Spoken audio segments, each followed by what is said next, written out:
বন্ধুরা প্রায় 2টো বাজতে গেছে আর আমার রান্না বান্না এখন কমপ্লিট হলো।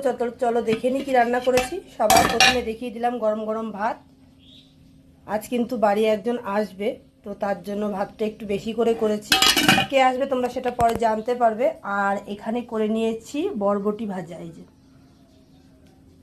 আর আলু ভাজা করেছিলাম, সেটা তো তোমরা দেখেছো, যে কৌটোতে রেখেছি, এই এক কৌটো আর এই এক কৌটোই। দেখো আলু ভাজাটা কেমন হয়েছে, খুব সুন্দর তাই না দেখতে, খেতেও কিন্তু বেশ সুন্দর। তারপরে এখানে করে নিয়েছি আমড়া দিয়ে ডাল। এই দেখো, এটা হচ্ছে বিলাতি আমড়া দিয়ে ডাল করেছি। বিলাতি আমড়া দিয়ে ডালটা করলে না ডালের কালারটা বেশ সুন্দর আসে, তো তাই জন্য আমি বিলাতি আমড়া দিয়ে ডাল করেছি। মুসুরির ডাল করেছি কিন্তু এটার সাথে কিন্তু এই আলু ভাজাটা খেতে বেশ ভালো লাগবে, বেশ খুবই ভালো লাগবে। আর তারপরে করে নিয়েছি, চলো দেখিয়ে দিচ্ছি, যা সুন্দর হয়েছে না আজকে। দেখো একেবারে কষা কষা মাংস করে নিয়েছি, একেবারে